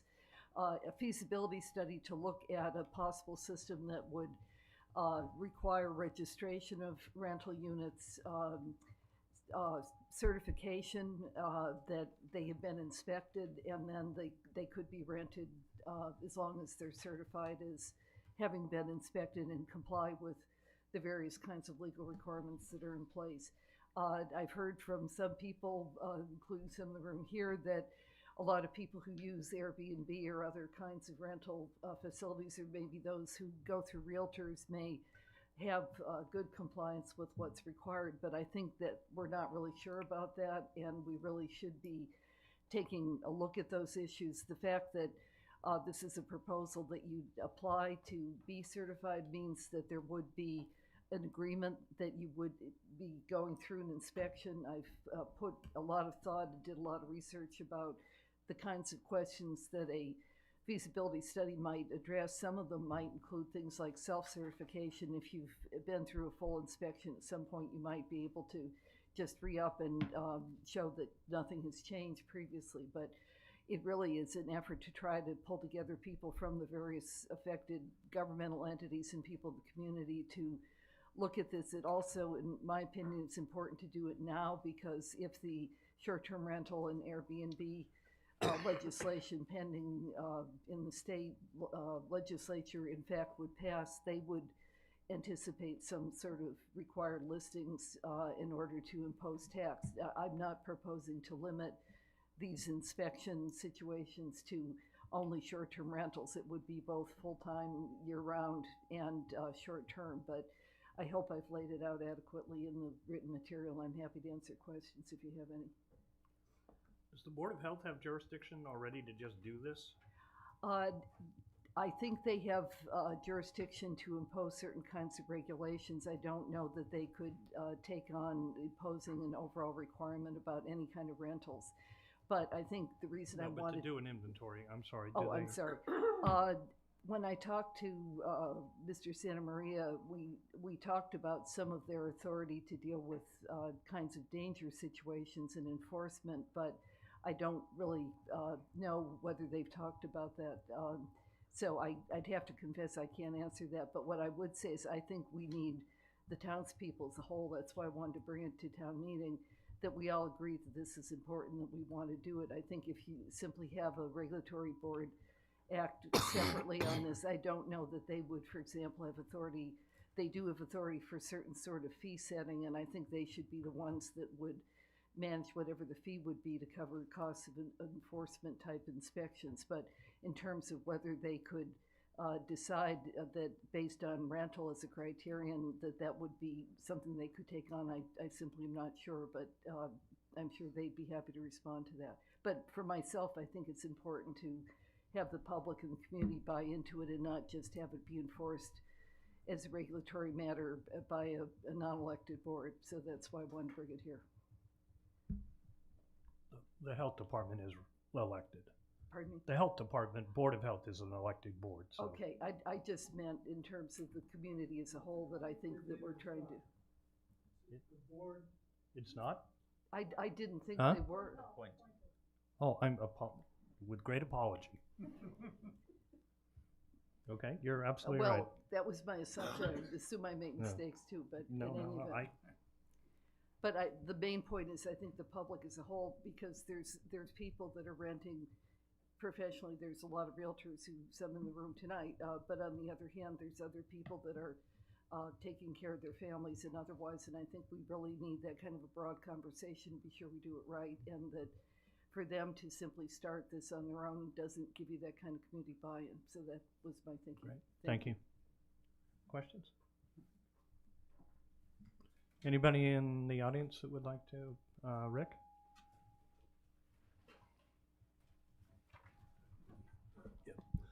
Again, I'm Rick Atherton. Just it's sort of a reminder, I think, for all of us, but not everybody has been through this for enough time to remember that this idea has come up numerous times, primarily through Richard Ray and the Board of Health. And without remembering the specific instances, it's clear to me that when he sort of pushed it far enough along so it came up to a level where the public knew what the intent was, he ran into real problems. People who were renting their homes couldn't help but say, oh, how are you going to collect the money and all that? There were so many issues that it's something we needed to do for the health and safety of the community, but the community was not responsive. But I think times are different. So that I encourage us all to take a positive look at this. As I say, times are different, and it's time to get something like this through. In many ways, we're behind the curve on this. A number of communities are already doing various kinds of inspections and logging in the rental communities they serve, and we need to do the same. So, thank you. Anybody else? Judith, thank you again. Complaints Committee, Teresa Williams, is she here?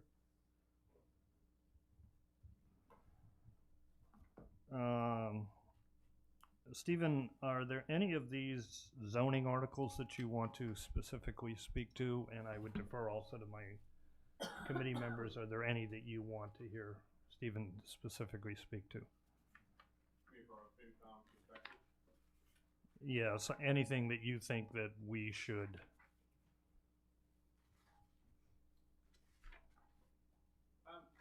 I think one or two. Okay, yeah, please. So,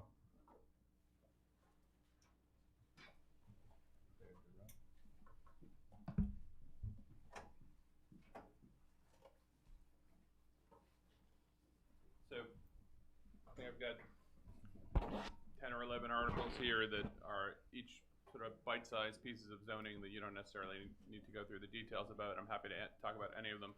But I think the ones you might want to just think about are the one that changes the definition of tent is a fairly significant article.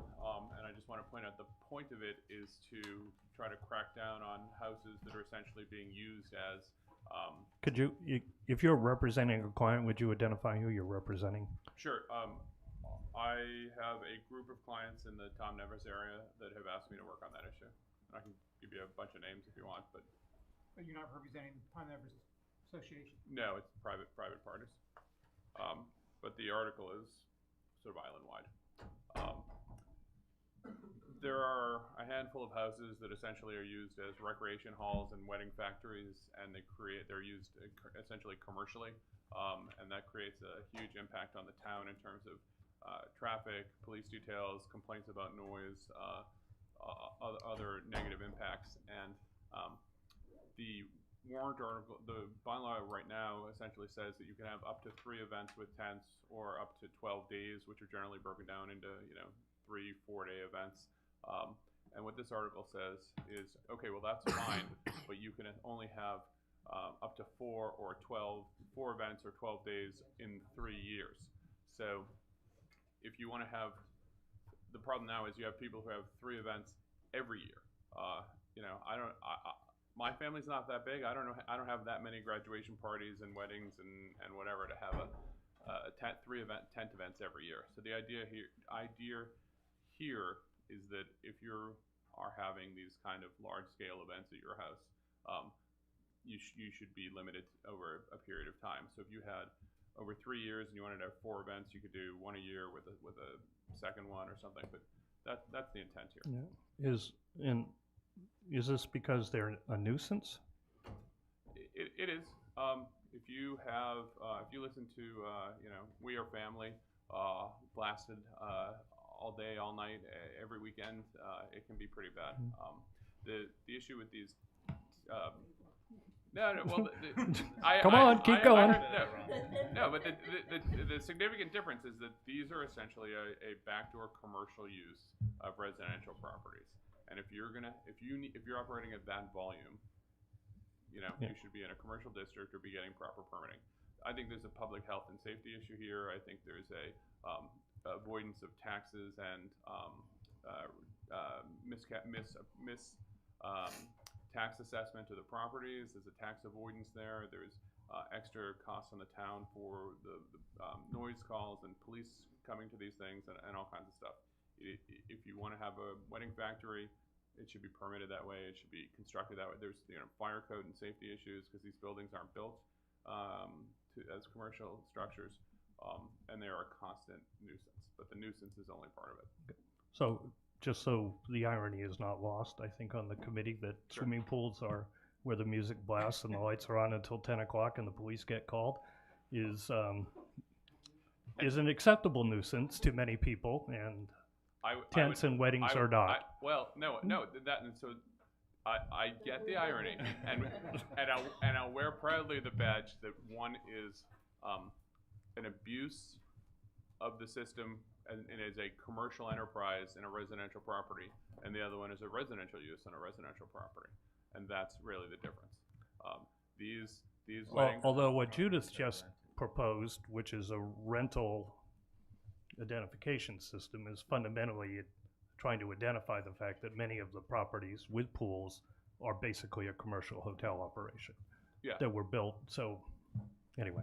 Yeah, I mean, the concept of commercial is bleeding pretty heavily when you consider rental as a residential use. But rental for domestication purposes and rental for wedding hall purposes, I think is a fair place to draw the line. And that's what we have now. I mean, people, if you want to have rent out your house, you know, that's one thing. But if you're running it as a wedding hall, there's significant tax and nuisance and police and health and safety, public safety issues. So that one I think has become relevant. Can I ask a question? Sure. You stated that you're representing a bunch of people from Tom Nevers, and you only have 2 people on here that live in Tom Nevers. I'm surprised. You have a lot of people. Why wouldn't they sign the petition? May not be residents. Well, some of them aren't registered voters, and frankly, it's easier to get signatures when you go to law offices where there's 10 people sitting there. Nearly everybody on this list works in like 3 places, which I think you will find is people on this list might not necessarily be being affected by this situation. Well, they are. They might not necessarily be my clients. I mean, if you look at warrant articles, that is a common occurrence that you see all the same names because people know where to go. Where am I going to find 10 people that are registered voters? I just say it because you started off saying you represent people in Tom Nevers, and you really don't, according to the warrant. Well, the people I represent and the people who sign the 10 names that you need to get it listed are not the same. But that's fine. Yeah. Stephen, how many of these residentially zoned significant houses that sort of run these rent themselves out? I mean, are there 3 on the island? Are there 10 on the island? I would guess there's 4 or 5. You know, if you check with the police department, they know who the problem houses are. It's not. It's done in most people do it at a small scale and it's not a problem. But there are some of them that are really just function halls. And it's probably 6. Peter? If I could maybe answer, Joe, your question. During the season, September, October, there's 30 weddings a weekend. So you can do the math. that including the private facilities? Like my own, yes. No, but is that including catering, halls, and restaurants? 30, I would probably beg to think that there are not 30 catering halls or private clubs in the island, so. I would think at any one time you could have 10 or 15 in a commercial place on this island. Isn't it correct, Stephen, that the person who erects the tent, who holds the permit, would be the tent company, not the property owner? I didn't hear your question. Losing my voice, and you're hogging the microphone. Is it true that the actual company that erects the tent is the one that pulls a permit from the town, and you wouldn't really cross-reference the property owner? No, you would. Let's look at the address. So no, tent permits are pulled at the building department. Correct. Based on the actual location of the house. But by the tent company. They're pulled by the tent company, not by the owner. So it'd be an enforcement thing to really kind of. Yeah. Well, it would be actually super simple to enforce because the building enter into commission. a database. Yeah. There's literally a manila file that has a list of all of the permits that are pulled. So when you apply for a new one, they don't even have to look through the file. They can just look at the list of on the front of how many permits there are. Thank you. And you can count. Okay, well there were 3 last year, so you're done. It would be really simple. Right. So keep going. So the ground cover one, the structure one, the front yard, subdivision probably are. I don't know if you care about any of those. No. They're mostly. Unless somebody on the committee does. The covenant program one is somewhat relevant to the FinCom because it gets into development and taxes and stuff like that. And so the idea there is essentially that the current covenant program allows for separate ownership of second dwellings on the concept of you can sell that off, but you haven't changed the density because you're only selling off something that's already there.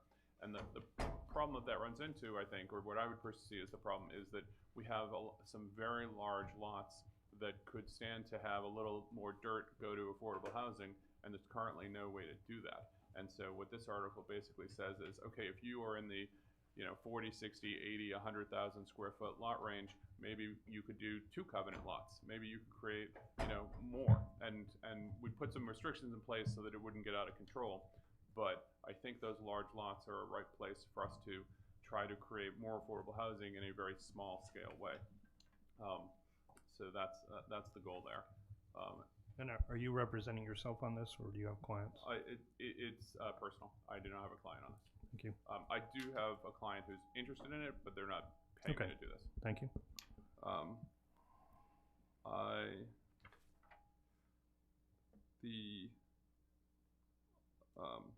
The 2 marijuana ones, I'm not sure if you care about those. No? Yeah. The first one is just trying to get Yeah, they're both Right. zoning. One is You about want the to go from 500 back to, no, the special town meeting set it at 2,000, right? Yeah. And you were a proponent of keeping it at 500. 500, yeah. And then it would create an ability for the planning board to issue special permits instead of variances, which are, harder to manage. But you're representing one of the I do. folks, Yeah. or On that one, it's a client. And then on the last 2, that's just a yard sale. I have a client obviously there who's in a butter to that land, and they Who's the client? Because my they're client is the owner of 5H Street in Nantucket. 5H. And it's an unconstructed paper road that's currently used as a driveway by some of the abutters. It's in their backyards, and so the goal would be to just, through the yard sale program, cut it up and prevent it from becoming a road. Create more tax base that way, which is how the program works. Sconset Bluff, would you just speak to that? Sure. quickly? So last town meeting, at the special town meeting, a warrant article was adopted that says that if you wanted to get a lease or license of certain tax lands for private erosion control, or for, I think it was non-governmental erosion control projects, that lease or license should be approved by town meeting.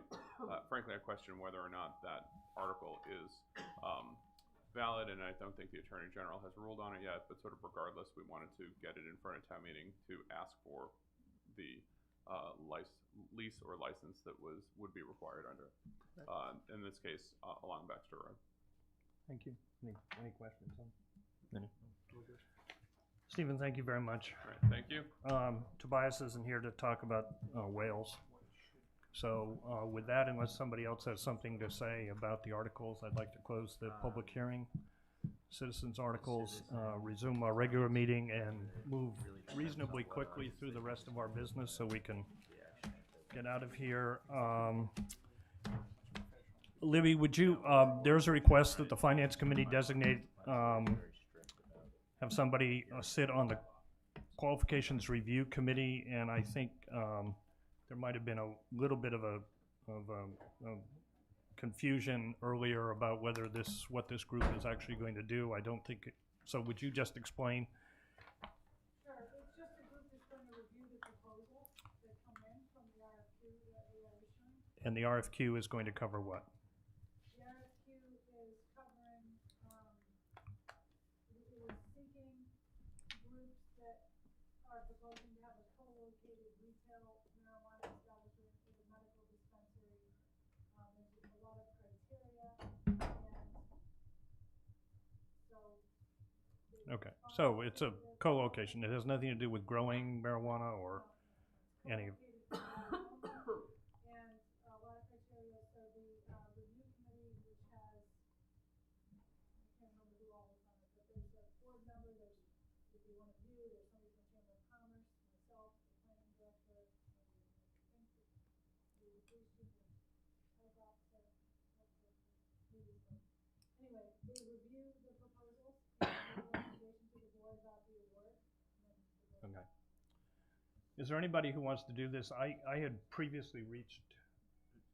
I'm not raising my hand for myself, but. Oh, okay. I previously had reached out to Denise, who was here. She will do it, but since she's not here, if there's somebody else who wants to. Well, Henry Sanford asked me to remember him to the meeting. He's suffering through a vacation in Hawaii right now. He couldn't be here, but he asked me to submit his name for consideration. Okay. What do you guys want to do? All in favor? Aye. Henry? Sure. Okay. Very good. Henry's it. Tell me he has to come to some meetings. Oh, some of our meetings. We're missing him. Yes. We have a request to increase the fuel revolver, and I don't know, Brian, between you and the team, who wants to best describe what it, in reasonably short fashion, what we're being asked to do.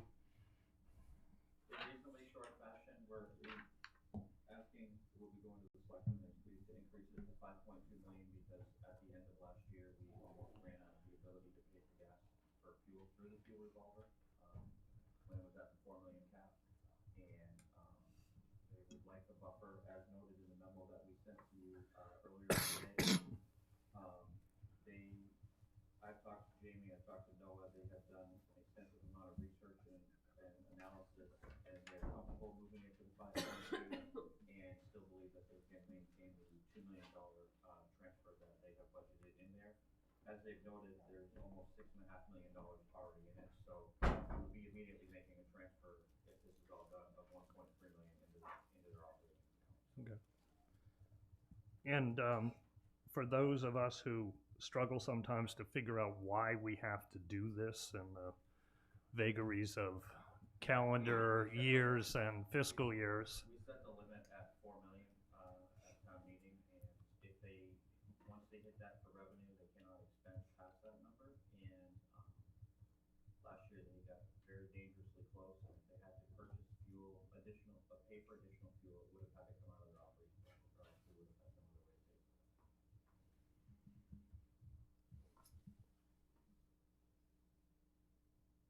You want to say no? No. You can float them if you want. You probably get a good rate. You guys have anything in the back row? Buy more fuel. I mean, clearly there's you went through the risk calculations of being both going above and going below, so. And where do you see the greatest risk? Is it on the downside of falling fuel sales and falling fuel prices? When you say risk, I think it's a matter of the risk of where the funds will be placed and the impact on an operating. Honestly, I think it could be on the price side, but again, we're making it up as well through volume. Okay. Does fuel have to go through a revolver? I mean, couldn't it just be in the budget? Deja vu all over again. We don't have time. Oh, sorry. Sorry.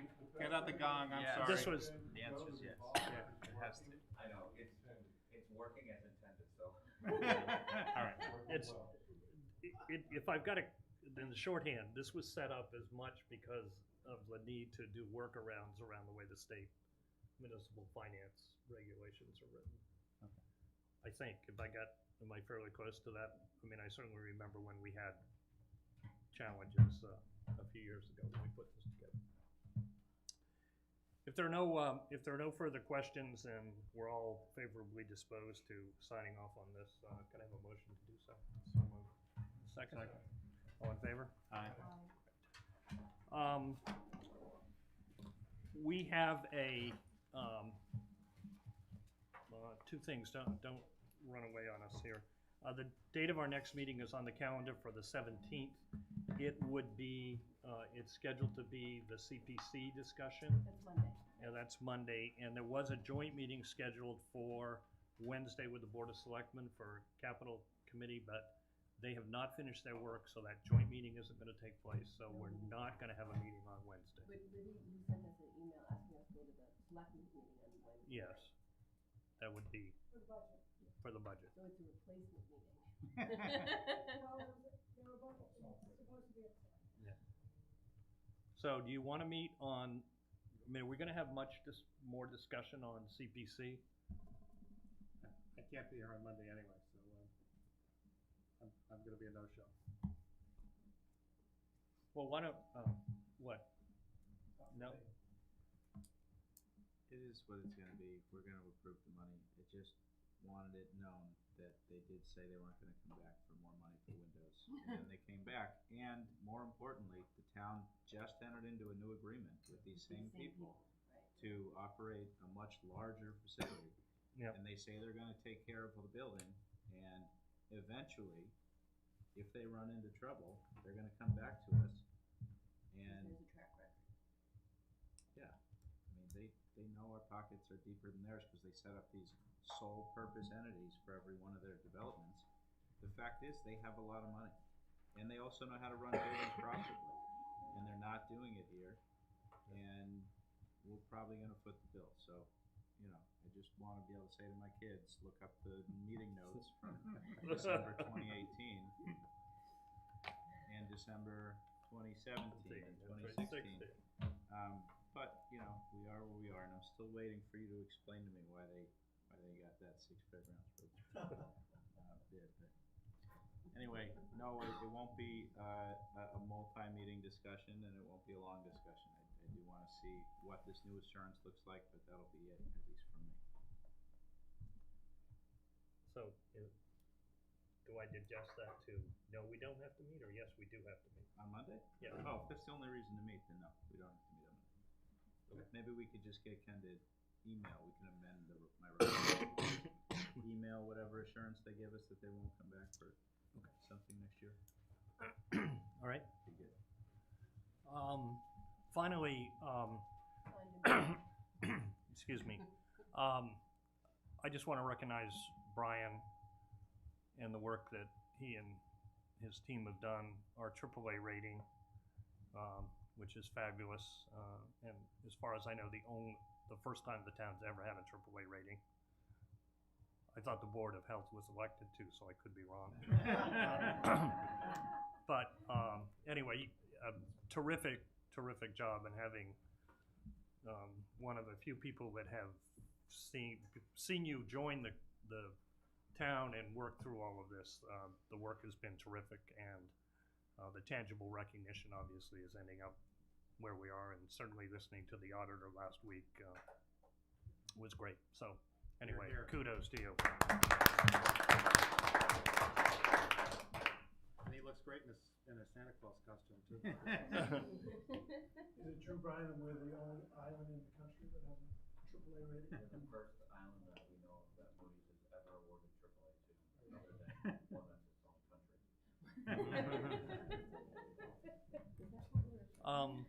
That might be mine. Okay, well, I think we're probably done now until Thank goodness. January. Oh, Okay. from January. So January 7th will be our next meeting. Yeah. So Okay. anyway, January 7th. awesome. Can I have a motion to adjourn? So moved.